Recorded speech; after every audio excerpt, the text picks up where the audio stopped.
এডুকেটামের online প্ল্যাটফর্মে তোমাদের আরও একবার স্বাগত জানাই। তোমরা দেখতেই পাচ্ছ যে ডব্লিউবিএসএসসির গ্রুপ ডি প্র্যাকটিস সেট বা সেট নাম্বার বা মক টেস্ট যাই তোমরা বলে থাকো কেন, সেটা হচ্ছে 4 নম্বর সেটটা নিয়ে আমরা চলে এসেছি। তোমরা অলরেডি 3টে সেটে তোমরা প্রশ্নগুলো অ্যাটেন্ড করেছো, কত কি নাম্বার হয়েছো তার অ্যান্সার দিয়েছো আমাদের কমেন্ট সেকশানে। আজকে 4 নম্বর সেটটা তোমরা করবে, আমাদের সাথেই করবে, এবং অ্যাজ ইউজুয়াল তোমরা কিন্তু জানাবে যে তোমাদের নাম্বার কত এলো 40টা কোশ্চেন সলভ করে।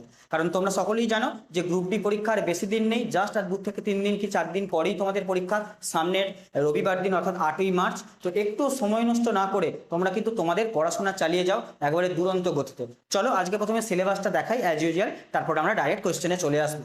দেখো আজকে সিলেবাসে যেটা রয়েছে তোমাদের গ্রুপ ডি সিলেবাসে ডব্লিউবিএসএসসির যে 20 নাম্বার জেনারেল অ্যাওয়ারনেস, তোমরা সেটা জানো, এরিথমেটিক 10 এবং লজিক্যাল রিজনিং 10, সেই 20, 10, 10 এই ভাগ করে যেটা করা হয়েছে। অলরেডি 3টে সেটে তোমরা দেখেছো, আমি আর পল্লব স্যার তোমাদের এই কোশ্চেনগুলো করাচ্ছি, মক টেস্টগুলো নিচ্ছি এবং তোমরা খুব ভালো রেসপন্স করছো। ঠিক আছে, চলো আমরা আমাদের যে ডিজিটাল প্ল্যাটফর্ম, সেই ডিজিটাল প্ল্যাটফর্মের সঙ্গে তোমরা যুক্ত হয়ে যাও। আর আজকে যে ক্লাসটা করবো তার পিডিএফটাও তোমরা ওই টেলিগ্রাম চ্যানেলে পেয়ে যাবে, সেখানে পিডিএফটা পেয়ে যাবে, প্লাস আমাদের ভিডিওটাও আমরা আপলোড করে দেবো। ঠিক আছে, তো সেখান থেকেও তোমরা দেখে নিতে পারো। যারা যারা এখন টেলিগ্রামে জয়েন হওনি তারা তাড়াতাড়ি জয়েন হয়ে যাও।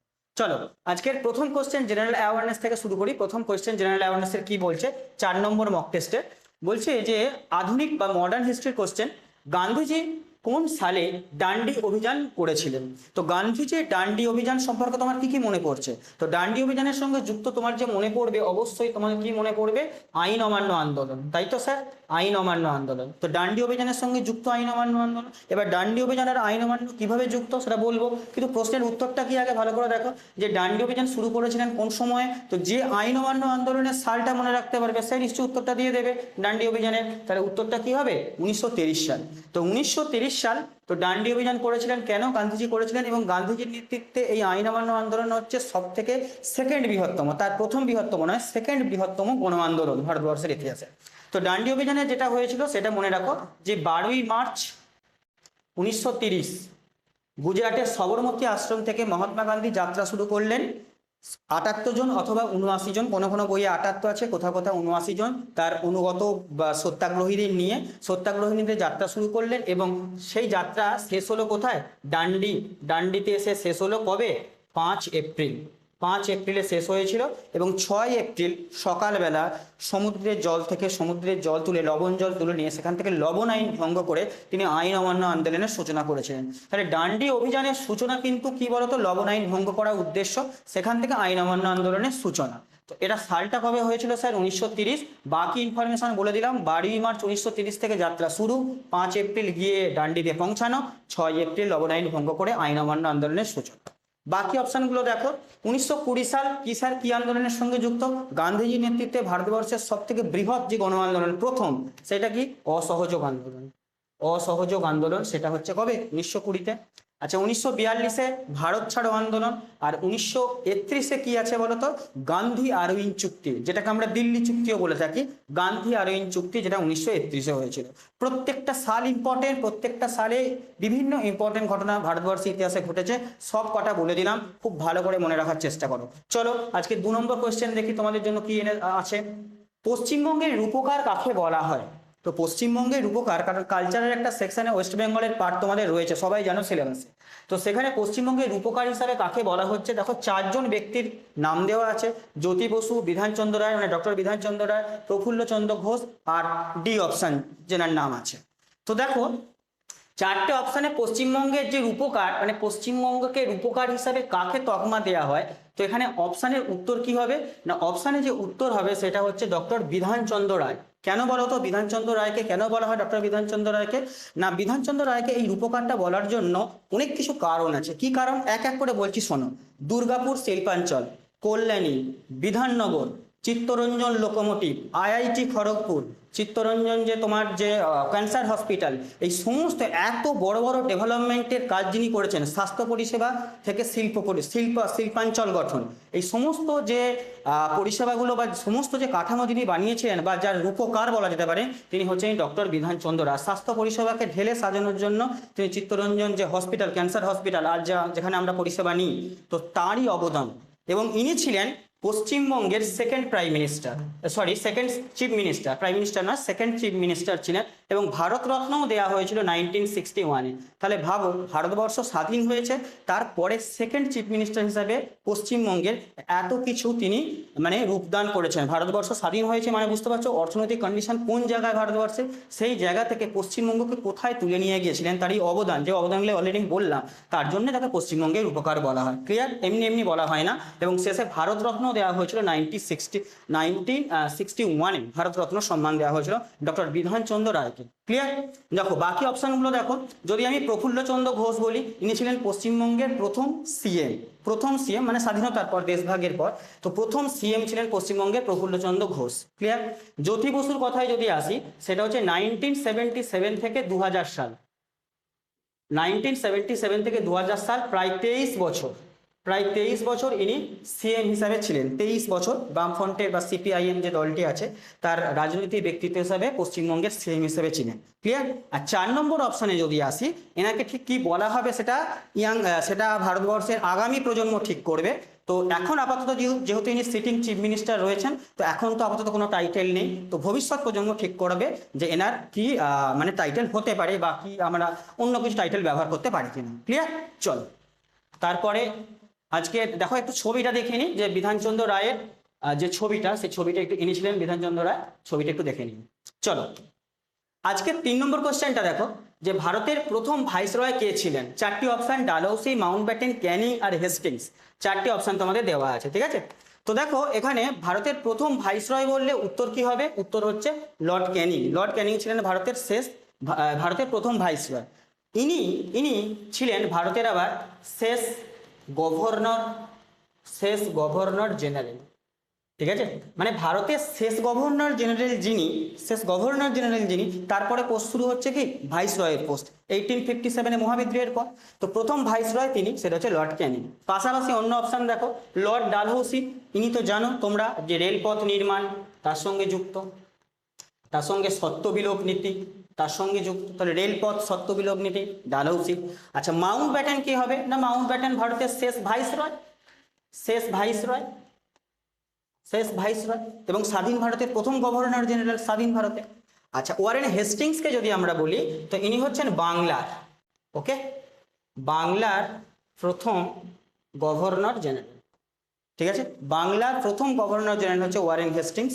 তো ইনি কত থেকে কত পর্যন্ত, মোটামুটি তুমি ধরো 1774 থেকে 1785, যখন সেই রেগুলেটিং অ্যাক্ট এসেছিল 1773, তারপর তার পদোন্নতি হয়েছিল বাংলার গভর্নর জেনারেল হিসাবে প্রথম। তো বাকি অপশনগুলো আমি বলে দিলাম, আশা করি তোমরা উত্তরটা দেখে নেবে। সি। চলো 4 নম্বর প্রশ্নে দেখো। 4 নম্বর প্রশ্ন কি দিয়ে আছে, কোন শহরকে ভারতের ম্যানচেস্টার বলা হয়? খুব ইজি কোশ্চেন, প্রিভিয়াস ইয়ারে অলরেডি এসেছে। ভারতের ম্যানচেস্টার কাকে বলা হয়? মুম্বাই, আহমেদাবাদ, কানপুর না কোয়েম্বাটুর, কোনটাকে বলা হয় ভারতের ম্যানচেস্টার? আগে ভালো করে শোনো, যে ম্যানচেস্টার এটা একটি শহর।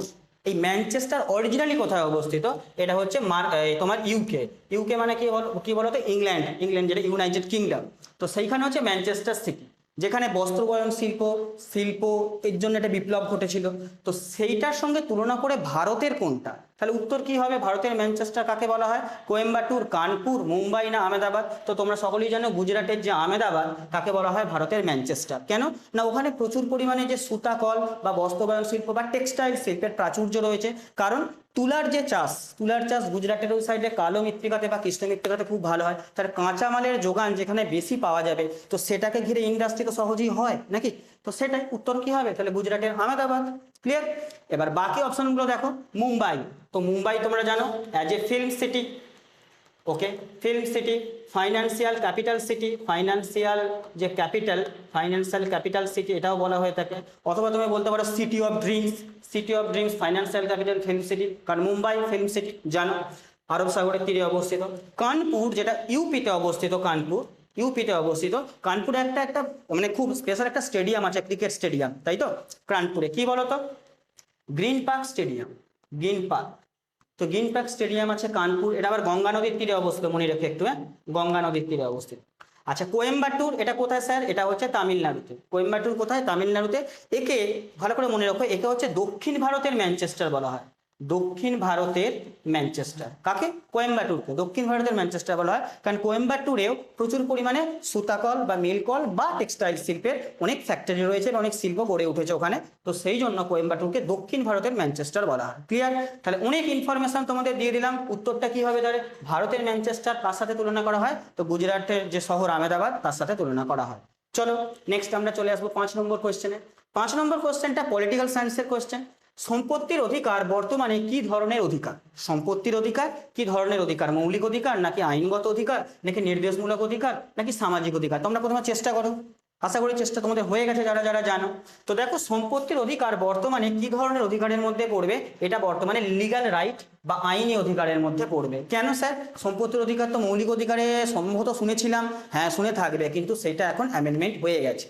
তো সম্পত্তির অধিকার যেটা আগে ছিল 31 নম্বর আর্টিকেলে, তো স্যার 31 নম্বর আর্টিকেল তো মৌলিক অধিকারের মধ্যে, একদম ঠিক, কিন্তু এটা তো অ্যামেন্ডমেন্ট হয়ে ওখান থেকে হটিয়ে দেওয়া হয়েছে। হটিয়ে দিয়ে স্যার কোথায় রাখা হয়েছে? ভালো করে মনে রেখো, 300A আর্টিকেল 300A তে সম্পত্তির অধিকারকে এখন ঢুকিয়ে দেওয়া হয়েছে। 31 থেকে বাদ চলে গেছে। কবে স্যার বাদ গেল? 1978 সালে। কত নম্বর অ্যামেন্ডমেন্টে? 44তম অ্যামেন্ডমেন্টে। তাহলে 44তম অ্যামেন্ডমেন্ট 1978 সম্পত্তির অধিকারটাকে ওখান থেকে শিফট করে 300A তে রাখা হয়েছে, এবং যার জন্য ওটা মৌলিক অধিকার থেকে বাদ হয়ে গেছে আইনগত অধিকার বা লিগ্যাল রাইট। ক্লিয়ার? তো মৌলিক অধিকার স্যার 12 থেকে 35 নম্বর আর্টিকেলের মধ্যে রয়েছে, আশা করি পড়েছো। নির্দেশমূলক নীতি 36 থেকে 51-র মধ্যে পড়ে রয়েছে, জানো। আর সামাজিক অধিকার তো সকলেরই আলাদা বিষয়টা। তো উত্তর কি হবে এখানে? উত্তর হচ্ছে option B, right answer. Clear? সবকটা ইনফরমেশন বলে দিলাম, কবে কবে হয়েছে, কি উদ্দেশ্য হয়েছে বলে দিয়েছি। চলো আজকের 6 নম্বর কোশ্চেনে আসি। পশ্চিমবঙ্গের কোন উৎসবকে ইউনেস্কো হেরিটেজের তকমা দেওয়া হয়েছে? ইউনেস্কো হেরিটেজের তকমা দেওয়া হয়েছে পশ্চিমবঙ্গের কোন উৎসবকে? তো তোমাদের সামনে দেখো 4টে অপশন দেওয়া আছে, যে রাসমেলা, দুর্গাপূজা, গঙ্গাসাগর মেলা, নাকি চড়ক পূজা। তো প্রত্যেকটা অনুষ্ঠান, প্রত্যেকটা মেলা তোমরা চেনো বা তোমরা জানো, কারণ পশ্চিমবঙ্গে মেলা খেলাটা প্রচুর হয়। তো তোমরা সবাই জানবে এই বিষয়টা। রাসমেলা, দুর্গাপূজা, গঙ্গাসাগর আর চড়ক পূজা কোনটা পশ্চিমবঙ্গে ইউনেস্কো হেরিটেজ? তো এখানে উত্তর কি হবে বলো তো? দুর্গাপূজা। উত্তর হবে দুর্গাপূজা। দুর্গাপূজাকে ইউনেস্কো হেরিটেজ তকমা দেওয়া হয়েছে। কবে স্যার ইউনেস্কোর তরফ থেকে? 2021-এ, 2021 সালে ইউনেস্কোর তরফ থেকে হেরিটেজ তকমা দেওয়া হয়েছে। ক্লিয়ার? এবার দেখো, এই যে দুর্গাপূজাকে হেরিটেজ তকমা দেওয়া হয়েছে কেন বলো তো? না, দুর্গাপূজাকে হেরিটেজ তকমা দেওয়া হয়েছে দুর্গাপূজার সময় মানে বিশেষ করে বাঙালিদের মধ্যে যে ক্রেজটা থাকে, যে একটা পরিবেশ এনভায়রনমেন্ট সৃষ্টি হয়, তো সেটা একটা নতুন ধরনের এনভায়রনমেন্ট, যেটা কিন্তু বহু মানুষকে কানেক্ট করে নিজস্ব সংস্কৃতিতে। ক্লিয়ার? তো এই সব কিছু দেখে শুনেই তাকে এই তকমাটা দেওয়া হয়েছে ইউনেস্কোর তরফ থেকে। বিশাল বড় একটা প্রাপ্তি বা সম্মান বলতে পারো। তো উত্তর এখানে কি হবে? অপশন বি, 2021 সালে দেওয়া হয়েছে। চলো আমরা বাকিগুলো হয়, বাট উত্তর হবে বি। 7-এর কোশ্চেন চলে আসছে একটু। 7 নম্বর কোশ্চেনটা, তাসের দেশ নাটকটি কার লেখা? দেখো, গ্রুপ সিতেও তোমরা দেখেছো, কিন্তু পড়েছিল না শেষের কবিতা কার লেখা পড়েছিল, তো গ্রুপ ডিতেও পড়তে পারে এরকম একটা, তোমাদের জন্যই রেখেছি। তাসের দেশ নাটকটা কার লেখা? 4 জন, গিরিশচন্দ্র ঘোষ, রবীন্দ্রনাথ ঠাকুর, উৎপল দত্ত, নাকি দ্বিজেন্দ্রলাল রায়। কার লেখা?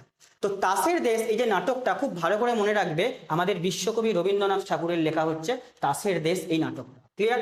বাকি অপশনের স্যার এগুলো ওনারা কারা? না, এনারা হচ্ছে একজন কি বলবো বিশ্ববিখ্যাত নাট্যকার, এবং নাট্যকার রাজনৈতিক, সামাজিক প্রেক্ষাপট, ঐতিহাসিক প্রেক্ষাপটে নানান নাটক তিনি লিখেছেন, অবশ্যই গিরিশচন্দ্র ঘোষের। তার মধ্যে দেখো বিখ্যাত যদি আমি বলি, সেটা হচ্ছে সিরাজউদ্দৌলা। সিরাজউদ্দৌলা, ঠিক আছে, সিরাজউদ্দৌলা লিখেছেন, এটা একটা হচ্ছে বিখ্যাত নাটক। তারপরে হচ্ছে মীর কাসিম একটা নাটক। এই নাটকগুলো সব বিখ্যাত তার নাটক। আচ্ছা, উৎপল দত্ত, অনেকে সিনেমা দেখে থাকবে, তাকে হয়তো সিনেমার অভিনেতা হিসাবেই তোমরা জানো অনেকে, কিন্তু তোমাদের একটু ভুল ভাঙিয়ে দিই, উনি একজন বিখ্যাত নাট্যকার, তার সাথে সাথে অনেক যাত্রাপালাও রচনা করেছিলেন। ঠিক আছে, বড় মাপের একজন নাট্যকার। তো উৎপল দত্তের লেখা একজন নাটক তুমি দেখো, সিনেমায় তো অসাধারণ অভিনয় করতেন, তার পাশাপাশি যদি নাটক বলি, সেটা হচ্ছে টিনের তলোয়ার। তোমরা পড়েছো নাকি জানি না, আমরা পড়েছি টিনের তলোয়ার, আমাদের সময় আমরা পড়েছি। তো টিনের তলোয়ার ছিল, তারপর ছিল ফেরারি ফৌজ, ঠিক আছে। তো টিনের তলোয়ার, ফেরারি ফৌজ, তারপর ছিল কল্লোল, ঠিক আছে। এইসব নাটকগুলো তার বিখ্যাত বিখ্যাত নাটকগুলো, কল্লোল, এইসব নাটকগুলো তার ছিল। তারপর একটা ছিল যা তিতুমির, আর একটা নাটক ছিল তিতুমির, এগুলো ছিল। আচ্ছা দেখো, দ্বিজেন্দ্রলাল রায় ইনিও একজন প্রখ্যাত নাট্যকার ছিলেন। তার একটা বিশাল নাটক যেটা হচ্ছে মেবার পতন, শাহজাহান, নূরজাহান, এইগুলো সব শাহজাহান, নূরজাহান, এইসব নাটকগুলো দ্বিজেন্দ্র রায়, ইনি একজন প্রখ্যাত নাট্যকার। তাহলে আমি পাশাপাশি অন্যদের যে বিখ্যাত বিখ্যাত নাটকগুলো কিছু কিছু বলে দিলাম, তার মধ্যে দু চারটে যদি তোমাদের শুনে রাখো, যদি পড়ে যায়, তুমি 1 নাম্বার প্লাস হয়ে গেলে। ক্লিয়ার? চলো, উত্তর কিন্তু বি হবে। চলো আজকে 8 নম্বর কোশ্চেনে আসি। 2027 সালের ওয়ানডে পুরুষ ক্রিকেট বিশ্বকাপ যৌথভাবে কোন দেশ আয়োজন করতে চলেছে? তার 27 সালে বিশ্বকাপ, 2023 সালে বিশ্বকাপ হয়েছিল, তারপর 27 সালে বিশ্বকাপ হবে ওডিআই পুরুষদের। তো সেক্ষেত্রে 23 সালের বিশ্বকাপে তো আমরা হেরে গিয়েছিলাম অস্ট্রেলিয়ার সাথে, খুব মানে মর্মান্তিক একটা দুর্ঘটনাজনক ঘটনা ঘটে গিয়েছিল আমাদের, মানে ইন্ডিয়াতে বিশ্বকাপ হচ্ছিল অথচ আমরা সব ম্যাচ জিতে সেই ফাইনাল ম্যাচে হেরে গিয়েছিলাম। তো 27 সালের যে বিশ্বকাপ কারা আয়োজন করছে পুরুষ বিশ্বকাপ, মনে রাখবে 4টে আমি অপশান দিয়ে দিয়েছি, তোমরা একবার অপশানগুলো পড়ে নাও। পড়ে নিয়ে তোমাদের কি মনে হচ্ছে? যারা মনে করছে যে অপশান এ ঠিক, তারা একদম ঠিক বলছো যে দক্ষিণ আফ্রিকা, জিম্বাবুয়ে এবং নামিবিয়া, মানে আফ্রিকান কন্টিনেন্টে 2027-এর ওডিআই ওয়ার্ল্ড কাপটা হবে পুরুষদের। ক্লিয়ার? তো এখানে 2027-এ দেখা যাক কোন দল চ্যাম্পিয়ন হয়, তো আপাতত অপশান এ উত্তর হবে। ক্লিয়ার? আচ্ছা, তোমরা জানো যে ভারতবর্ষে হচ্ছে ক্রিকেট ওয়ার্ল্ড কাপের মধ্যে পুরুষ বিভাগ, তারা 2বার বিশ্বকাপ জিতেছে, ক্রিকেট বিশ্বকাপ। কবে কবে বলো তো? 1983 আর একটা হচ্ছে 2011। তো 27 সালটা কাদের হয় সেটাই এখন দেখার। চলো নেক্সট 9 নম্বর কোয়েশ্চেন। একটি ইমেল আইডিতে কোন চিহ্নটি থাকা অত্যন্ত বাধ্যতামূলক? তো দেখো 4টে অপশান, এটা দেখি তোমরা নিশ্চয়ই মেল টেল করো, সব জায়গায় মেল টেল করতে হয় এখন। তো সেই মেল টেল যখন করো তোমরা নিশ্চয়ই জানো কোন চিহ্নটা ব্যবহার করি আমরা। ইজি বিষয়, আমরা কোন চিহ্নটা ব্যবহার করি? অপশান বি যে আছে দেখো, এই চিহ্নটাই আমরা ব্যবহার করি না, @ এই যে ব্যবহার করি এটা। তাহলে উত্তর কি হবে? অপশান বি হবে, বাকিগুলো তো হচ্ছে না ইমেল আইডিতে। ক্লিয়ার? চলো আমরা 10 নম্বর কোয়েশ্চেনে আসি।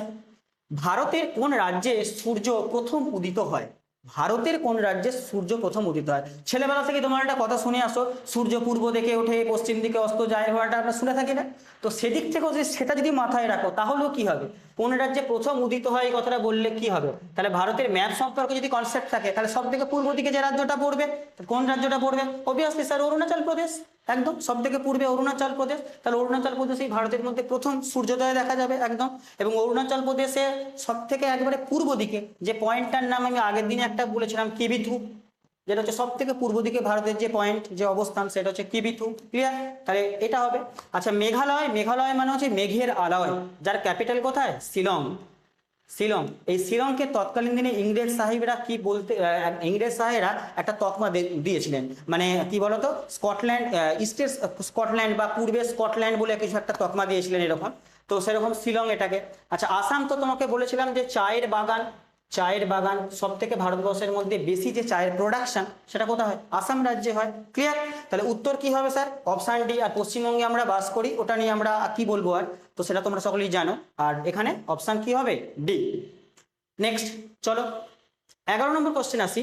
পশ্চিমবঙ্গের কোন জেলায় সব থেকে বেশি পরিমাণে তামাক চাষ হয়? হ্যাঁ, তামাক চাষ, হ্যাঁ ভালো করে লক্ষ্য রাখো এটা। তো কোন জেলায় হবে এখানে, কোন জেলায়? তো দেখো, কোচবিহার, নদিয়া, জলপাইগুড়ি নাকি মুর্শিদাবাদ, কোথায় হচ্ছে তামাক চাষ বেশি হয়? তো তোমরা জানো, যারা কোচবিহার থেকে আমাদের স্টুডেন্টরা দেখছো তারা নিশ্চয়ই জানো যে কোচবিহার জেলায় সব থেকে বেশি তামাক চাষ হয়। ক্লিয়ার? আর নদিয়ায় আমি বলেছিলাম, নদিয়ার যে তাঁতশাড়ি, শান্তিপুর, ফুলিয়া জায়গায় যে তাঁতশাড়ি, নবদ্বীপ বিখ্যাত জায়গা।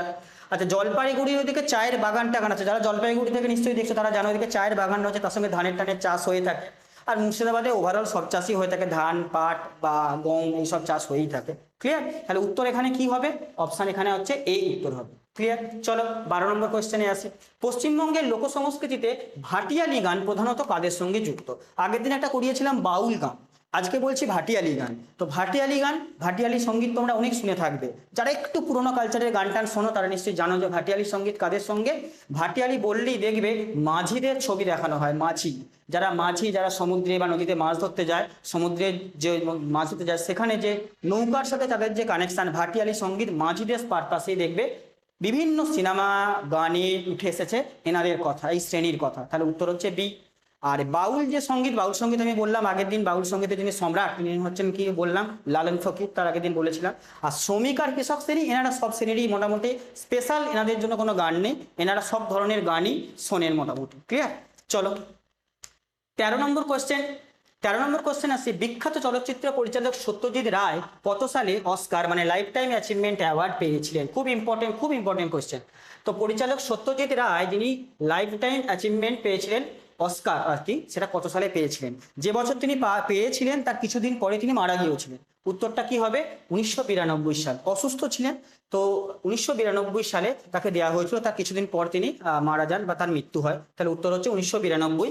ওনার যে প্রথম চলচ্চিত্র বা প্রথম যদি আমি ছবি বলি তাহলে সেটা হচ্ছে 1955-এ রিলিজ হয়েছিল। কি বলতো?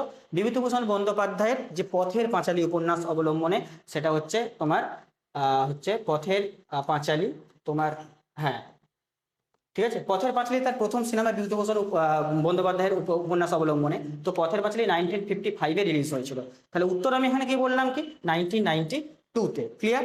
বিশ্ববিখ্যাত পরিচালক সত্যজিৎ রায়, বাঙালির গর্ব অবশ্যই। নেক্সট চলো 14 নম্বর কোয়েশ্চেনে আসি।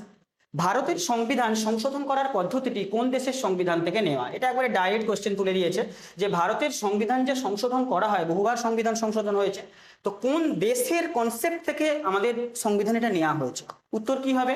অপশন দেখো, দক্ষিণ আফ্রিকা, আমেরিকা, ব্রিটেন নাকি কানাডা। উত্তর কি হবে এখানে? উত্তর হচ্ছে সাউথ আফ্রিকা। তো সাউথ আফ্রিকার যে সংবিধান, সেখান থেকে কনসেপ্ট নিয়ে ওই সংশোধনের যে পদ্ধতিটা আমরা নিয়েছি সাউথ আফ্রিকা কনসেপ্ট থেকে।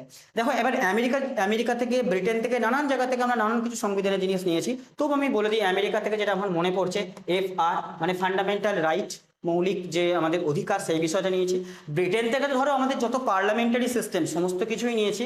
আর কানাডার ক্ষেত্রে আমরা কি নিয়েছি বলতো? এই যে যুক্তরাষ্ট্রীয় কাঠামো, সেন্ট্রাল গভর্নমেন্ট স্টেট গভর্নমেন্টের যে যুক্তরাষ্ট্রীয় কাঠামো, তার মধ্যে সেন্ট্রাল গভর্নমেন্টের ক্ষমতা একটু হলেও বেশি স্টেটের থেকে, সেই কনসেপ্টটাও কানাডার থেকে আমরা নিয়েছি। ক্লিয়ার? চলো আমরা চলে আসি আজকের 15 নম্বর কোশ্চেন। 15 নম্বর কোশ্চেন বলছে ভারতের সর্বোচ্চ সামরিক সম্মান। খুব ভালো করে কোশ্চেনটা খেয়াল করো। ভারতের সর্বোচ্চ সামরিক সম্মান কোনটি? অশোক চক্র, ভারতরত্ন, পরমবীর চক্র, পদ্মবিভূষণ। ক্লিয়ার? দেখো সামরিক চক্র আর সামরিক সম্মান আর বেসামরিক সম্মান দুটোর মধ্যে পার্থক্য আছে। কেউ যদি ভারতরত্ন করে দাও না, সে কিন্তু ভুল করে ফেলবে। কেন? একটু বলি পার্থক্য। সামরিক সম্মান মানে যুদ্ধক্ষেত্রে যার বীরত্ব এবং সাহস, সেইটা দেখে দেয়া হচ্ছে সামরিক সম্মান। তো সেখানে কোনটা হবে? এখানে উত্তর কিন্তু হবে স্যার পরমবীর চক্র। কারণ পরমবীর চক্র হচ্ছে ভারতের সামরিক ক্ষেত্রে, যুদ্ধক্ষেত্রে বীরত্ব দেখানো, সাহস দেখানো, সেইটার জন্য যে সর্বোচ্চ পুরস্কার সেটা হচ্ছে পরমবীর চক্র। আর যদি বলে বেসামরিক ক্ষেত্রে, তাহলে কিন্তু সর্বোচ্চ পুরস্কার হবে ভারতরত্ন। ক্লিয়ার? বেসামরিক ক্ষেত্রে হলে, যুদ্ধক্ষেত্র বা ওই সামরিক ক্ষেত্র বাদ দিয়ে, সেটা হচ্ছে ভারতরত্ন। ক্লিয়ার? আচ্ছা, এরপরে বাকি অপশনগুলো দেখো। অশোক চক্র হচ্ছে যুদ্ধক্ষেত্রের বাইরে তুমি কোনো যদি বিপজ্জনক অবস্থায়, বিপজ্জনক সিচুয়েশনে তুমি যদি তোমার সাহসিকতার পরিচয় দাও এবং তোমার বীরত্বের পরিচয় দাও, তাহলে সেক্ষেত্রে যে পুরস্কারটা তোমাকে দেওয়া হয় গভর্নমেন্ট অফ ইন্ডিয়া থেকে, সেটা হচ্ছে অশোক চক্র। বোঝাতে পারলাম? যুদ্ধ নয়, এর বাদ দিয়ে অন্য কোনো বিপজ্জনক ক্ষেত্রে তোমার যদি সাহসিকতা প্রকাশ পায়, সেটার জন্য যে পুরস্কার সেটা হচ্ছে অশোক চক্র। ভারতরত্ন বলে দিলাম। আর পদ্মবিভূষণ হচ্ছে ভারতরত্নের পরে, মানে ভারতবর্ষের বেসামরিক ক্ষেত্রে দ্বিতীয় সর্বোচ্চ যে পুরস্কার, সেটা হচ্ছে পদ্মবিভূষণ। সেখানে সোশ্যাল সার্ভিস থাকতে পারে, আদার্স নানান কাজ থাকতে পারে, কিন্তু দুটোর মধ্যে, তিনটের মধ্যে পার্থক্যটা আশা করি বোঝাতে পারলাম। ক্লিয়ার? চলো 16 নম্বর কোয়েশ্চেনে আসে। আচ্ছা, তার আগে দেখিয়ে দিই একটু যে আমাদের যে পরমবীর চক্রের যে ছবিটা একটু দেখে নাও। এই হচ্ছে পরমবীর চক্রের যে ছবি, সেটা মোটামুটি এরকম একটু দেখে নাও। ছবিটা ভালো বুঝতে পারবে যে পরমবীর, দেখো ছবিটা একটু ভালো করে বুঝে নাও। ক্লিয়ার? চলো আমরা চলে আসি আজকের 16 নম্বর কোয়েশ্চেন। দেখো 16 নম্বর কোয়েশ্চেন বলছে, খুব ইম্পর্টেন্ট, যদি পরীক্ষায় আসার মতো কোয়েশ্চেন হয় অবশ্যই এটা আসতে পারে।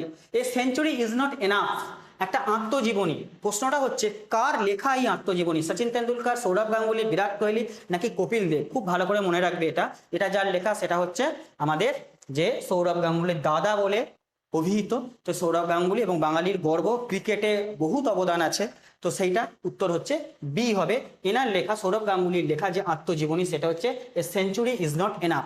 ঠিক আছে স্যার। বাকিগুলো হচ্ছে সচিন তেন্ডুলকার, ক্রিকেটের মাস্টার সচিন তেন্ডুলকার। তো সচিন তেন্ডুলকারের লেখা যে হচ্ছে প্লেইং, ভালো করে মনে রেখো এবার, প্লেইং ইট মাই ওয়ে, এটা হচ্ছে আমাদের সচিন স্যারের আত্মজীবনীর নাম হচ্ছে playing it my way.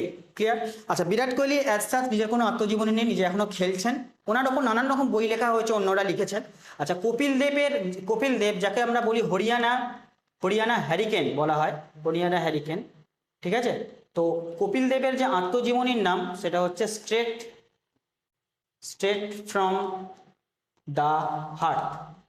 Straight from the heart, এটা হচ্ছে কপিল দেবের যে আত্মজীবনীর লেখা। ক্লিয়ার? বাকিগুলো সবটাই বলে দিলাম, যে কোনো একটা পড়তে পারে, খুব ইম্পর্টেন্ট বইগুলো কিন্তু। ক্লিয়ার? চলো আমরা চলে আসি। আচ্ছা, বইটা একটু দেখিয়ে দিই তোমাদের। দেখো বইয়ের কভার পেজটা একটু দেখে নাও, এই হচ্ছে বইয়ের cover page, Sourav Ganguly. Clear? চলো নেক্সট আমরা চলে আসি 17 নম্বর কোশ্চেন। 17 নম্বর কোশ্চেনটা কম্পিউটারের আবারও কোশ্চেন। ইউআরএল, ইউআরএল এর ফুল ফর্ম কি? যেমন www এর ফুল ফর্ম কি গ্রুপ সিতে পড়েছে, তেমনি ইউআরএল এর ফুল ফর্ম কি এটা তোমাদের চারটি তোমরা পড়ে নাও, আগে ভালো করে পড়ে নাও কি কি হতে পারে বলে মনে হচ্ছে। অবভিয়াসলি যারা এ করছো তারা একদম ঠিক করছো। ইউনিফর্ম রিসোর্স লোকেটার, ব্যাপারটা কি না, ধরো তোমাদের প্রত্যেকের বাড়ির একটা ঠিকানা আছে, তো নিশ্চয়ই আছে প্রত্যেকের বাড়ির একটা ঠিকানা, তেমনি ইউআরএলটা কি না, ইন্টারনেটে ধরো কোনো ছবি, কোনো ফাইল বা আদার্স কিছু, তার অ্যাড্রেস, সেটা কোথায়, তার ঠিকানা, সেটাই হচ্ছে ইউনিফর্ম রিসোর্স লোকেটার, অ্যাড্রেস, ঠিকানা। তো সেইটা হচ্ছে অপশান এ উত্তর হবে এর জন্য। চলো নেক্সট 18 নম্বর কোশ্চেনে আসবো।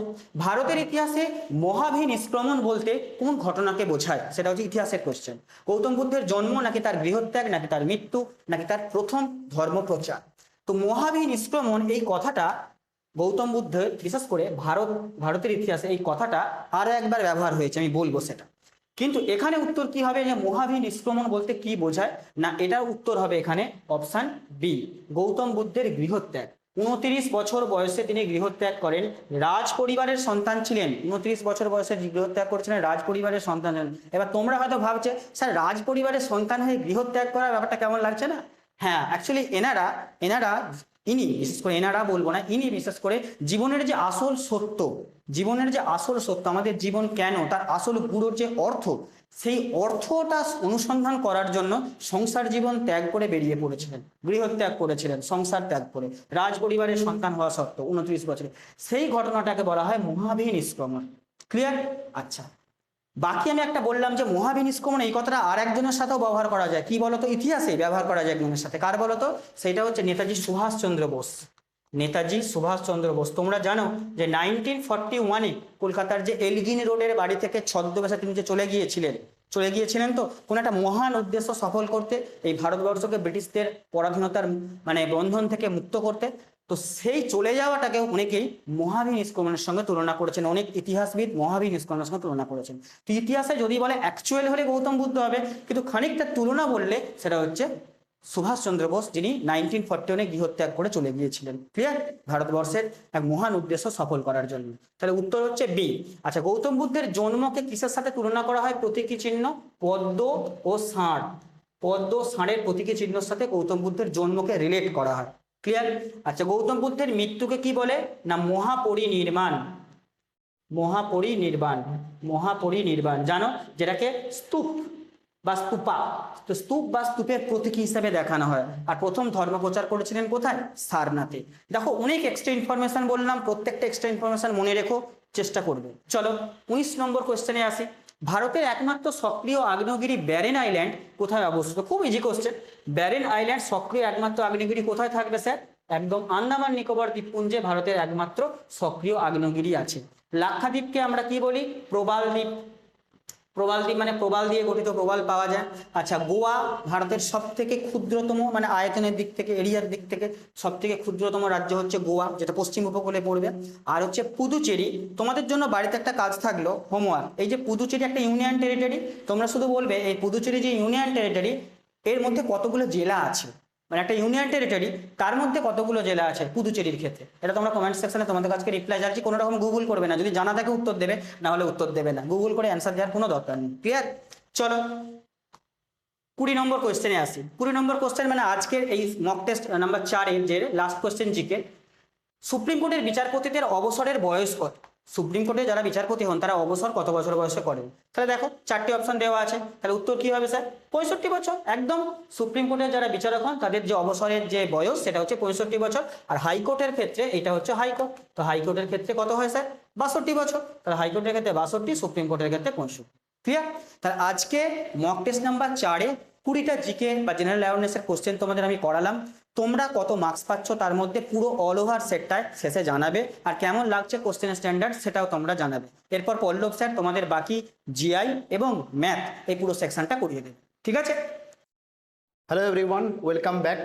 তো তোমাদের 20টা কোশ্চেন জিকে হয়ে গেল। এবার বাকি যে 20টা কোশ্চেন ম্যাথ আর জিআই সেটা আমি করাবো, এবং তোমরা প্রতিটা কোশ্চেন পজ করবে, তারপর নিজেরা চেষ্টা করবে, তারপর তোমরা আমার সলিউশনটা দেখে নেবে। ঠিক আছে, চলো কথা না বাড়িয়ে, আর তোমাদের আরেকটা কথা বলে দিই যে আমরা ভিডিওটা এত তাড়াতাড়ি করেই করাচ্ছি কারণ যে তোমরা এই যে সময়টা যেটা পাচ্ছ, যে আমরা দেখো 40 থেকে 50 মিনিটের মধ্যে ভিডিও আনছি, কারণ হচ্ছে তোমাদের যে আমরা যদি লাইভ করাতাম তাহলে অনেক 3 ঘন্টা 4 ঘন্টার একটা ভিডিও হতো, সময় নষ্ট করে লাভ নেই। তোমরা যতটা পারে প্র্যাকটিস করবে, সেটা তোমাদের উপর কাছে। চলো পরবর্তী 21 নম্বর কোশ্চেনটা যাই দেখি।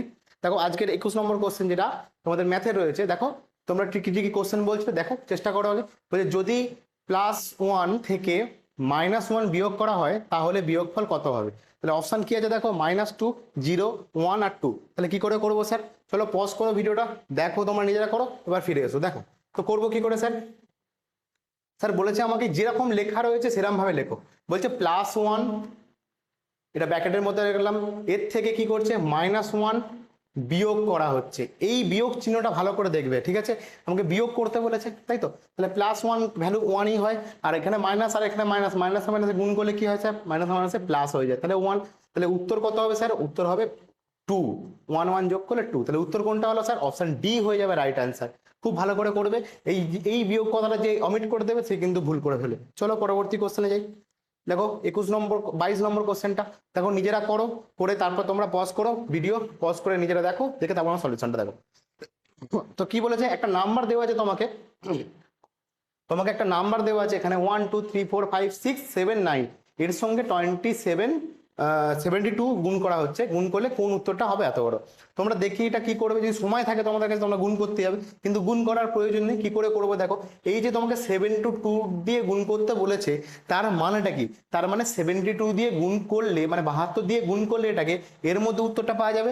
এবং 72 দিয়ে তার মানে এই অপশানগুলোকে কোনো একটা অপশান যেটা ভাগ করলে মিলবে, তাহলে সেটা বুঝবো। তাহলে তুমি ভাগ করে দেখবো না স্যার? ভাগ করে দেখবো না, তুমি আমাকে বলো 72 মানে কি? এর উৎপাদক 9 আর 8 পাওয়া যায়, 8 9 72 হয়। তাহলে যে সংখ্যাটা 72 দিয়ে ভাগ যাবে সে 8 দিয়েও ভাগ যাবে এবং 9 দিয়েও ভাগ যাবে, তাই তো? তাহলে তুমি এবার কি করবো, অপশন টেস্ট করবো, তাই না? এবার দেখো 8 দিয়ে ভাগ যায় কোনগুলো আগে দেখো। তাহলে দেখো এখানে সবকটা সংখ্যাই 8, তার মানে এটা তো হচ্ছে, তাই না? এটা হচ্ছে, কিন্তু এটা কি 9 দিয়ে ভাগ যাবে? কি করে বুঝবো স্যার? প্রত্যেকটা সংখ্যা যেখানে আছে, যতগুলো সংখ্যা আছে ততটাকে যোগ করে 9 দিয়ে, যদি সেই যে যোগফলটা হবে সেটা যদি 9 দিয়ে ভাগ যায়, তাহলে পুরো সংখ্যাটাই 9 দিয়ে ভাগ যায়। দেখো কটা সংখ্যা আছে, 1 2 3 4 5 6 7 8, তাহলে হচ্ছে 8 8 64, 64 যোগ করলে 8টা 8কে যোগ করলে 64 হয়। 64 কি 9 দিয়ে ভাগ যায়? তাহলে যায় না, তাহলে এই অপশনটা হলো না। কেন হলো না? 8 দিয়ে যাচ্ছে কিন্তু 9 দিয়ে যাচ্ছে না, মানে 8 9 দুটোকে দিয়ে যেতে হবে।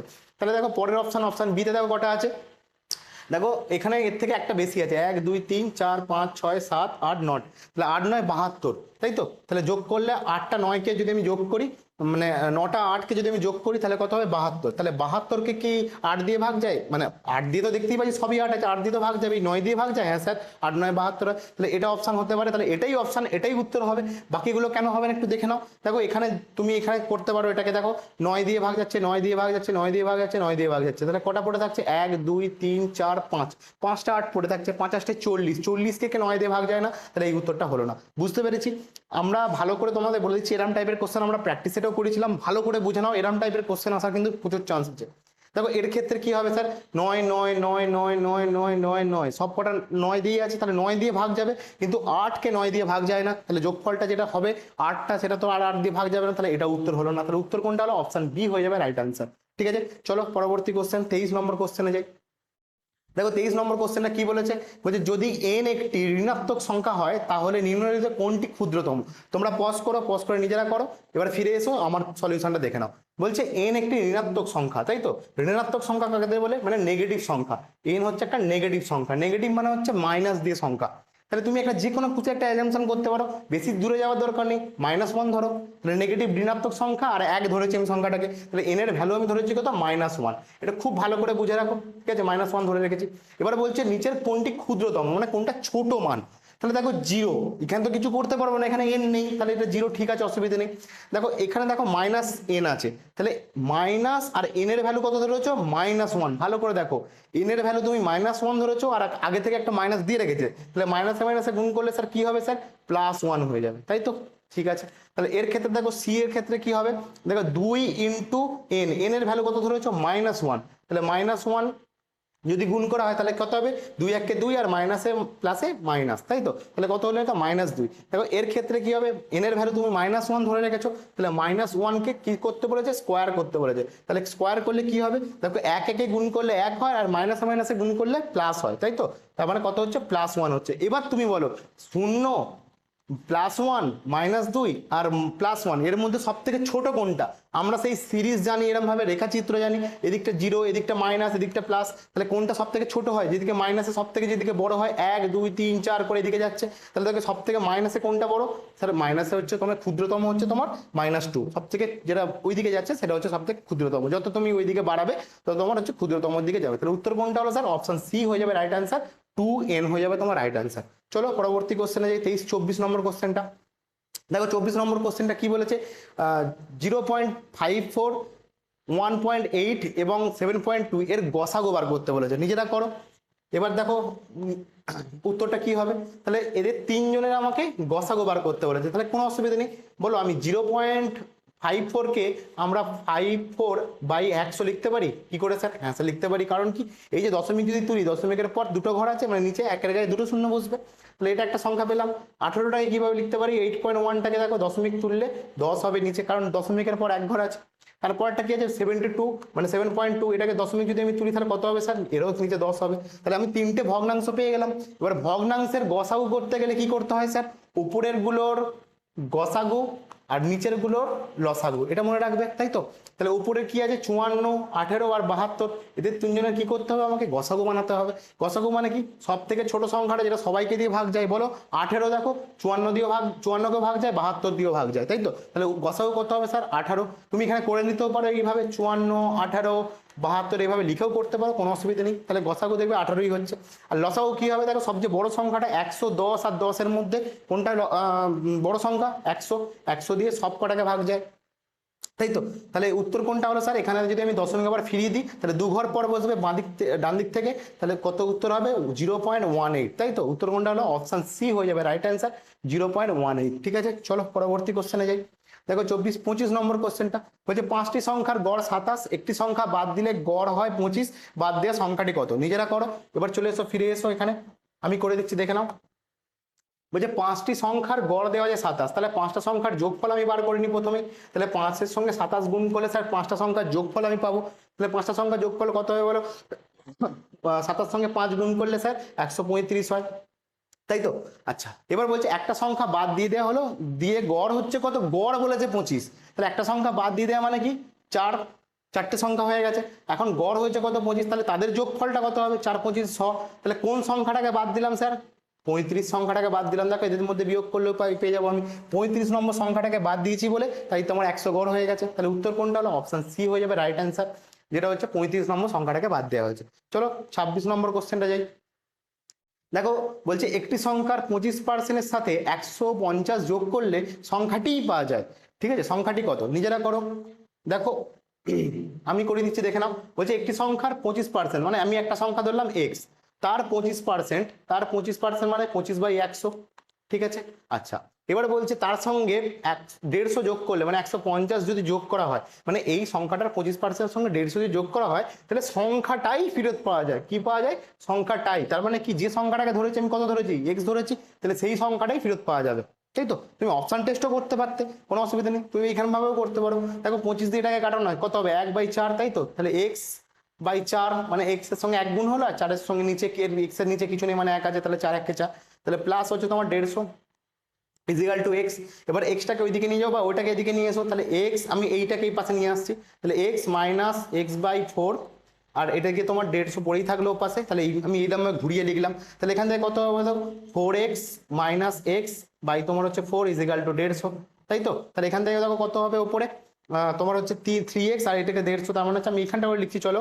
তাহলে 3x ইজিক্যাল টু তোমার হচ্ছে 150 ইন্টু 4, তাই তো, ইন্টু 4। তাহলে দেখো এখানে যদি আমি কাটাকাটি করি, 3 5 15 মানে 50, তাহলে এক্স এর ভ্যালু কত হলো, 3 4 5 20 মানে হচ্ছে 200, তাহলে এক্স এর ভ্যালু কত পেলাম, 200। অপশন সি হয়ে যাবে রাইট অ্যান্সার, 200। যার 25% সাথে যদি 150 যোগ করা হয়, তাহলে আমি সেই সংখ্যাটাই ফেরত পাওয়া যাবে, মানে 200ই ফেরত আসা যায়। চলো পরবর্তী কোশ্চেন 26 27 নম্বর কোশ্চেনটা দেখো, নিজেরা চেষ্টা করো। কি বলেছে, 9.6 7.2 এবং হচ্ছে 28.8 এর চতুর্থ সমানুপাতিকটা কি? তার মানে এই এখান থেকে বোঝা গেল এই যে তিনটে সংখ্যা রয়েছে এরা প্রত্যেকটা বা 4 নম্বর যেটা হবে সেটা প্রত্যেকটা সমানুপাতে রয়েছে। তাহলে সমানুপাতে থাকার মানে কি স্যার? আমরা ছোটবেলা থেকে শিখে এসেছি 9.6 is to 7.2 double is to 28.8 আর 4 নম্বর পোর্শনটা আমাকে বার করতে বলেছে, এটাকে এক্স ধরে নাও। ব্যাস সাজিয়ে ফেললাম, এবার করে ফেলো। দেখো 9.6 ইস টু থাকলে কি লিখতে পারি আমরা? ভাগ করে লিখতে পারি, ভগ্নাংশ আকারে লিখতে পারি। ডবল চিহ্ন, ডবল ইস টু থাকার মানে কি? Equal sign. তারপর কি আছে দেখো 28.8 আর নিচে হচ্ছে তোমার এক্স, এটাও আমি রেশিও আকারে লিখলাম। এবার দেখো এখান থেকে কোনাকুনি গুণ করে দাও বা তুমি কাটাকাটি করে নাও। দেখো এরও দশমিকের পর যতগুলো ঘর এরও দশমিক, তাহলে দশমিক এমনি ক্যান্সেল আউট হয়ে যাচ্ছে। আচ্ছা, তার মানে এখানেও যে দশমিকটা যদি তুলি তাহলে নিচে তোমার হচ্ছে 10 আসবে, বা তুমি এক ঘর পর দশমিক বসিয়ে দেবে, এটা কি মাথায় রাখবে। তাহলে দেখো এইটার সঙ্গে এটা কাটাকাটি যায়। হ্যাঁ স্যার কাটাকাটি যায়। কত কাটাকাটি দেখবে যাবে দেখো 6 তো 4 6 24, 4 7 কে 28, তাই তো? তোমার হচ্ছে আচ্ছা তো 9 দুগুণে 3 9 27, 3 দেখো 3 6 18, হ্যাঁ 3, তাহলে 3 কাটাকাটি যাচ্ছে দেখো, তাই তো? তাহলে তোমার হচ্ছে এবার কোনাকুনি গুণ করে দাও, তাহলে এক্স ইজিক্যাল টু কি হবে 72 ইন্টু 3, আর এখানে একটা 10 আমি রেখে দিয়েছিলাম সেই 10টা নিচে, তাই তো? তাহলে দেখো কত হচ্ছে 7 দুগুণে 3 দুগুণে 6 আর 7 দুগুণে 3 7 কে 21 আর 1 21, তাই তো? তার মানে হচ্ছে তোমার 21.6। তাহলে উত্তর কোনটা হলো? অপশন সি হয়ে যাবে রাইট অ্যান্সার, 21.6। বোঝাতে পেরেছি? চলো পরবর্তী কোশ্চেন 28 নম্বর কোশ্চেনটা যাই। দেখো নিচের কোনটি এ বি ইজিক্যাল টু 64 নির্দেশ করে? মানে কি দেখো তোমরা নিজেরা আগে চেষ্টা করো।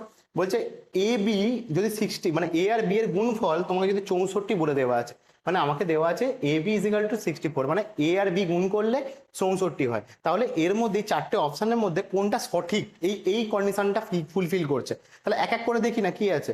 দেখো প্রথম যদি আমি প্রথম এটাকে তুলি তাহলে কি হবে দেখো 8:a দেওয়া আছে, তাহলে 8:a কে আমি 8/a লিখতে পারি ইজিক্যাল টু, হ্যাঁ স্যার লিখতে পারি। আর ইজিক্যাল টু কি দেওয়া আছে 8:b, মানে 8/b।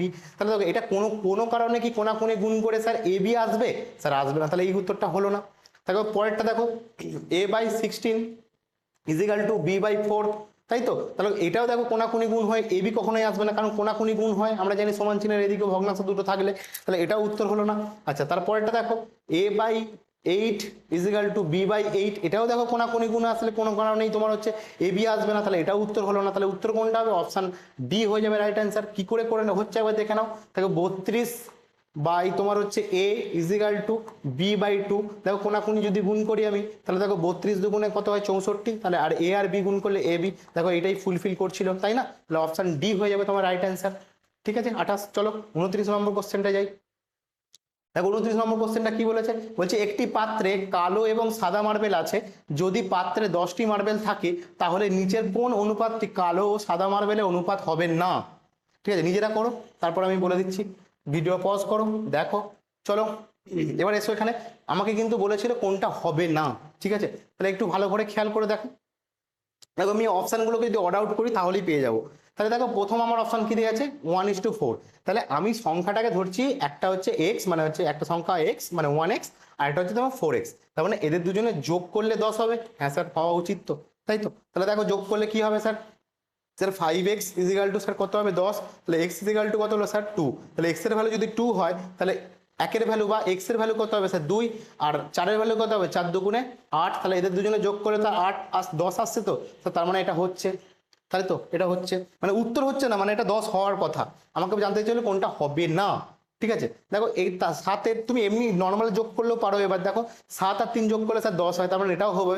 দেখো 10 আর 1 যদি যোগ করা হয় কত হবে স্যার 11 হয়ে যাবে না? 1 আর 10 যোগ করলে স্যার 11 হয়ে যাচ্ছে, তাই তো? তার মানে এইটা হচ্ছে না, তার মানে উত্তর কোনটা হবে? অপশন সি হবে। আর এখানেও দেখো 9 আর 1 যোগ করলে স্যার 10 হয়ে যাচ্ছে, তাহলে এটাও ফুলফিল করছে, তাই তো? তাহলে উত্তর কোনটা হলো? অপশন সি হয়ে যাবে রাইট অ্যান্সার, যেটা 1:10, যেটা তোমার হচ্ছে 10টা মার্বেল কমপ্লিট করতে পারবে না, একটা বেশি হয়ে যাচ্ছে। চলো পরবর্তী কোশ্চেনে যাই।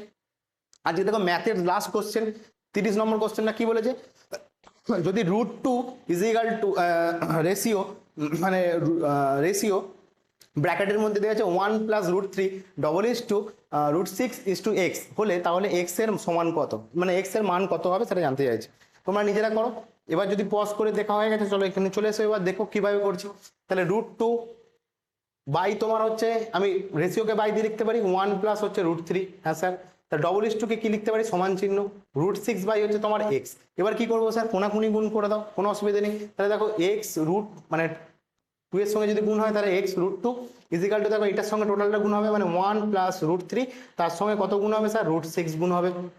এবার দেখো কি আছে, এক্স ইজিক্যাল টু দিকটা গুণ করে, আর এই রুটটা এর সঙ্গে গুণ আকারে আছে, এদিকে গেলে ভাগ হয়ে যাবে, তাহলে একবারে লিখে দাও এর সঙ্গে √2, তাই তো আমি এখানটা করে একবারে মুছে দিলাম এটা।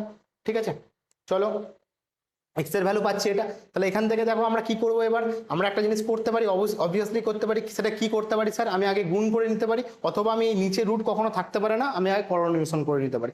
তোমার যেটা খুশি আগে গুণ করে রেখে দাও, কোনো অসুবিধা নেই। দেখো কত হচ্ছে, দেখো 6 এর সঙ্গে √6 এর সঙ্গে 1 গুণ করলে স্যার √6ই হবে, তাই তো। আর প্লাস দেখো প্লাসে প্লাসে প্লাস, আর √6 আর তোমার √3 গুণ করলে 3 6 18, মানে √18 হলো, নিচে √2। এবার তোমাকে যেটা বললাম তুমি এবার করতে পারো, করতে হবেই তোমাকে, সেটা নিচে কখনো রুট থাকতে পারে না কোনো ভগ্নাংশে। তাহলে কি করবো স্যার, এইটাকে একই সংখ্যা দিয়ে উপর নিচে দুইজনকেই গুণ, তাহলে হচ্ছে দেখো বর্গমূলটা কেটে যাবে, 2 হয়ে যাবে।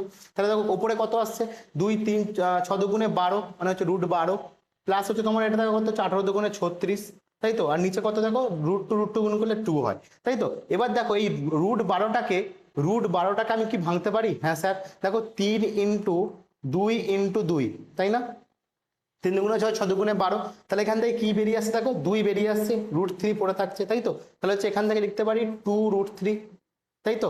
আচ্ছা √36 হচ্ছে তোমার কত, 6 6 36, মানে 6 বেরিয়ে আসবে, তাহলে +6। এবার দেখো এই দুইটা তার মানে এর কাছেও আছে, এর কাছে হচ্ছে, তবে তো লসাগু করে বসেছিল।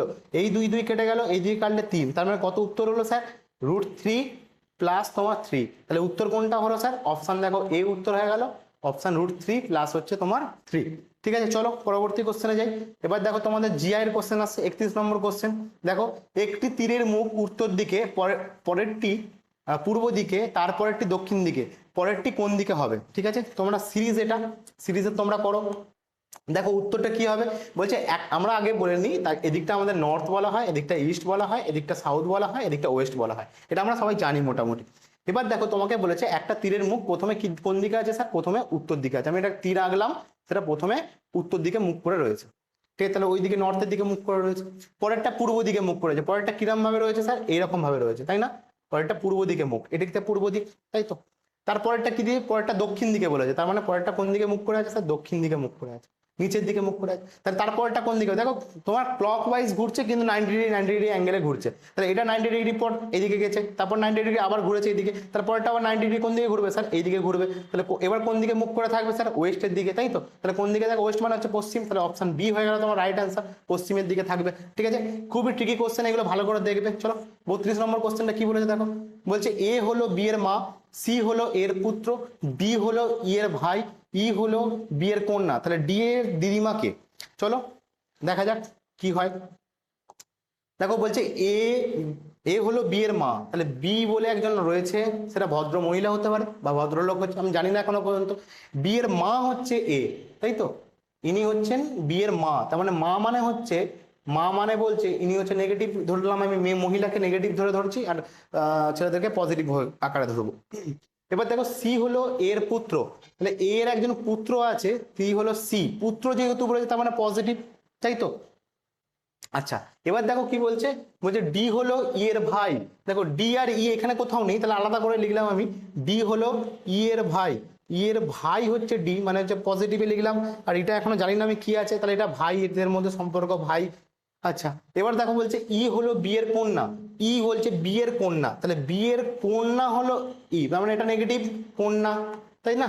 তাহলে দেখো বি এর কন্যা হচ্ছে ই, তোমাকে জানতে চাইছে ডি এর দিদিমাকে, তাহলে ডি আর এর ভাই মানে হচ্ছে ডি এর বাবা হচ্ছে বা মা হচ্ছে তোমার বি, তার মা হচ্ছে নি, তাহলে এর সঙ্গে ডি এর দিদিমা কে হবে, তাহলে এই হবে। তাহলে উত্তর কোনটা হলো স্যার, অপশন বি হয়ে যাবে রাইট অ্যান্সার, এ মানে এইটা উত্তর হবে বি অপশনটা। ঠিক আছে, চলো একটু এগুলো খেয়াল রাখবে যদি ওরকম ভাবে অপশন থাকে। তাহলে 33 নম্বর কোশ্চেনটা আসছে, চলো দেখো ম্যাচিং কি বলছে, বলছে মিল খুঁজে পাওয়া নিচে নির্দেশ হচ্ছে কি, প্রথম জোড়ার সম্পর্ক বুঝে দ্বিতীয় জোড়ার সম্পর্ক পূরণ করুন। ডাক্তার, হসপিটাল, শিক্ষক কি হবে, তোমরা অডিবেসি উত্তর দিয়ে ফেলেছো, বলো এটা তো আর কোনো কিছু ব্রেন লাগানোর দরকার নেই। বলো ডাক্তারের সঙ্গে হসপিটালের সম্পর্ক, তাহলে হসপিটালে ডাক্তাররা সেবা দেন, তাহলে শিক্ষকরা কোথায় সেবা দেন স্যার, বিদ্যালয়ে সেবা দেন, তাহলে অপশন বি হয়ে যাবে রাইট অ্যান্সার। চলো 34 নম্বর কোশ্চেনটা দেখি। দেখো প্রপোজিশন, তোমাদের একটা জিনিস বলে দিই, তোমাদের প্রপোজিশন তোমাদের কিন্তু সিলেবাসে রয়েছে, যেটা তোমাদের গ্রুপ সিতে কিন্তু কোশ্চেন দেয়নি, এখানে দেওয়ার কিন্তু খুব চান্স আছে। তো দেখো কি বলছে, ট্রু অ্যান্ড ফলস, প্রপোজিশন, যুক্তিতর্ক, বিবৃতি দিয়েছে। দেখো সব আম ফল, ল্যাংড়া একটি আম, তাহলে সিদ্ধান্ত দিয়েছে তোমাকে ল্যাংড়া একটি ফল, তাহলে কিভাবে করবো স্যার? তুমি ভেন ডায়াগ্রাম আঁকো, কোনো অসুবিধা নেই, ঠিক আছে। তাহলে কি বলছে, সব আম ফল, তাহলে আম আমি এক জায়গায় লিখলাম, একটু বড় করে লিখি, সব আম আমি এক জায়গায় লিখলাম আম, এই সব কটা আমই হলো তোমার ফল, তাই তো, মানে ফলের মধ্যে পড়ছে, সব কটা আম হলো তোমার ফল। দেখো এই পোর্শনটায় আম আছে, তারা সবাই হচ্ছে ফল। এবার বলছে ল্যাংড়া একটি আম, তাহলে আমের মধ্যে আবার একটা পোর্শন আছে, সেটা হচ্ছে তোমার ল্যাংড়া, তাই তো, ল্যাংড়া। তাহলে এবার তোমাকে দেখো সিদ্ধান্ত কি দিয়েছে, সিদ্ধান্তটা ভালো করে পড়ো, কি বলছে, ল্যাংড়া একটি ফল। তাহলে আমি দেখতে পাচ্ছি যে আমের মধ্যে যে আছে ল্যাংড়া, সে অবভিয়াসলি ফল হতেই হবে, কারণ সমস্ত আমি বলে দিয়েছিল আমাকে ফল। তাহলে উত্তরটা যেটা বলছে সেটা সিদ্ধান্তটা কি বলছে, সত্যি বলছে। তাহলে উত্তর কোনটা হবে, অপশন এ হয়ে যাবে রাইট অ্যান্সার, সত্য, তাই তো, সিদ্ধান্তটা ঠিকঠাক আছে। চলো পরবর্তী কোশ্চেনে যাই। দেখো 35 নম্বর কোশ্চেনটা কি বলেছে, বলছে অনিলকে দেখিয়ে সুনীল বলল ওর বাবা হলো আমার বাবার একমাত্র ছেলে, তাহলে অনিলের সাথে সুনীলের সম্পর্ক কি? তাহলে নিজেরা করো। তারপর দেখো কি বলছে, বলছে অনিলকে দেখিয়ে সুনীল বলল, তাহলে সুনীল এক জায়গায় ব্যক্তি বসে রয়েছে, তাই তো, তো সুনীলকে দেখিয়ে বললো, অনিলকে দেখিয়ে বললো, তাহলে অনিল একজন এখানে বসে আছে, ঠিক আছে। তাহলে অনিলকে দেখিয়ে বললো অনিলের, ওর বাবা মানে অনিলের বাবা হলো, যে বাবাটা তাকে উদ্দেশ্য করে বলছে, কি করে বলছে, বলছে আমার বাবার একমাত্র ছেলে, আমার যে বাবা তার একমাত্র ছেলে, তার মানে কি সুনীল, তার মানে সে নিজেই আসছে, তাহলে সুনীলের সঙ্গে অনিলের সম্পর্ক কি, তাহলে সুনীলের ছেলেই হচ্ছে তোমার, তার মানে সুনীলের সঙ্গে সম্পর্ক হচ্ছে বাবা ছেলের সম্পর্ক, অপশন বি হয়ে যাবে তোমার রাইট অ্যান্সার। চলো পরবর্তী কোশ্চেনে যাই। দেখো 36 নম্বর কোশ্চেনটা কি বলেছে, বলছে সংখ্যাভিত্তিক ম্যাচিং 9:27 64 কি হবে, তোমরা নিজেরা করো, অলরেডি বলে ফেলেছো তোমরা উত্তর কোনটা হবে। তাহলে দেখো 9 হয়েছে, তাহলে 64 কত হবে, মানে এটা কি স্যার 3-এর স্কোয়ার, এটা স্যার 3-এর কিউব, তাই না। তাহলে এটা দেখো কিছু কারো কি স্কোয়ার আছে স্যার, 8-এর স্কোয়ার, তাহলে 8-এর কিউব হবে, বলো 8-এর কিউব কত হয় স্যার 512, তাই না। তাহলে হচ্ছে উত্তর কোনটা হলো, অপশন সি হয়ে গেল রাইট অ্যান্সার 512, ঠিক আছে, এই ফাঁকা স্থানে 512 হবে। চলো 37 নম্বর কোশ্চেনটা দেখি, চলো 37 নম্বর কোশ্চেনটা দেখো কি বলেছে, বলছে নাম্বার সিরিজ একটা সংখ্যা শ্রেণী দেওয়া আছে 2, 5, 11, 23 আর 47, তারপর জিজ্ঞাসা চিহ্নটা কি হবে, তোমরা নিজেরা করো। দেখো এর উত্তরটা কি হবে, দেখো তোমাকে দেওয়া আছে 2 এর পর 5, যদি আমরা এইভাবে ভাবি 2 থেকে 5 কত বেড়েছে স্যার, 3 বেড়েছে, তাই তো। তারপর দেখো 5 থেকে যদি 11 কত বেড়েছে স্যার, 5 থেকে 11 স্যার 6 বেড়েছে। তারপর দেখো 11 থেকে 23 কত বেড়েছে স্যার, স্যার আমার 12 বেড়েছে। 23 থেকে 47 কত বেড়েছে, দেখো 47 থেকে 23 তোমার হচ্ছে 24 বেড়েছে, তাই না। তাহলে 47-এর পর কত বাড়বে, এবার দেখো সিরিজটা একটু ফলো করো, দেখো 3, 6 হয়েছে, 6 থেকে 12 বেড়েছে, 12 থেকে 24 মানে কি 3 দুগুণে 6, 6 দুগুণে 12, 12 দুগুণে 24, 24 দুগুণে তারপর কত বাড়ার কথা, 48 বাড়ার কথা। তাহলে 47 থেকে যদি আমি 48 যোগ করি, তাহলে কত উত্তর হবে স্যার, তাহলে হবে আমার হচ্ছে 95, তাই না। তাহলে কত উত্তর হবে 95, তাহলে অপশন সি হয়ে যাবে তোমার রাইট অ্যান্সার। চলো 38 নম্বর কোশ্চেনটা দেখি, চলো। তাহলে লেটার সিরিজ দেওয়া আছে, যেখানে তোমার বর্ণমালার শ্রেণী কি দেওয়া আছে, দেখো এ, সি, এফ, জে, ও, তারপর কি জিজ্ঞাসা জন্য জানতে চাইছে।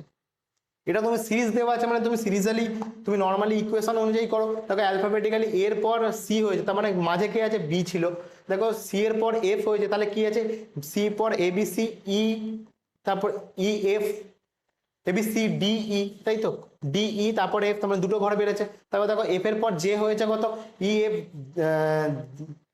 এ B C D E F G H I, তারপর 3টে বেড়েছে, তাই তো। তারপর জে থেকে ও দেখো কত বেড়েছে, 4টে বাড়বে অবভিয়াসলি, দেখো 4টে বেড়েছে। তাহলে ও এর পর যেটা পাবে সেটা কত হবে, 5 ঘর বাড়বে, তাই তো। তাহলে ও এর পর 5 ঘর বাড়লে দেখো M N O P Q R S T, তাই তো, টি, তারপর টি এর পর তার কি হবে, ইউ হবে, তাই তো, অপশন সি হয়ে যাবে রাইট অ্যান্সার, ইউ। দেখো 5 ঘর যদি বাড়ে ও এর পর, তাহলে টি তারপরে ইউ, ঠিক আছে, অপশন সি হয়ে যাবে তোমার রাইট অ্যান্সার। চলো 39 নম্বর কোশ্চেন দেখি, বলছে কত, এটা তোমাকে ম্যাচিং দেওয়া আছে, যেখানে ম্যাচিং এ বলছে উপযুক্ত বক্সটিতে পূরণ করতে পেরেছে ফাঁকা জায়গাটা। দেখো এইদিকে প্রথম আগে দেখতে হবে তোমাকে এখানে কি, যে তোমার এর সিকুয়েশনটা কোন দিকে যাচ্ছে। দেখো সব থেকে বড় সংখ্যা আছে এইদিকে বসে আছে, তার মানে এর রিডিংটা এইদিকে থাকার কথা নর্মালি, ঠিক আছে। তাহলে একটু ভাবা যাক, দেখো 4 আর 2 এর মধ্যে কোনো কারণে কি 12 তৈরি করা যায় স্যার, হ্যাঁ স্যার 12 তৈরি করা যায়, কিভাবে স্যার, যদি আমি 4-এর স্কোয়ার করি তাহলে কত হবে স্যার, 4 4 16, তাই তো। আর যদি আমি 2 এর স্কোয়ার করি তাহলে কত হবে স্যার, 2 দুগুণে 4,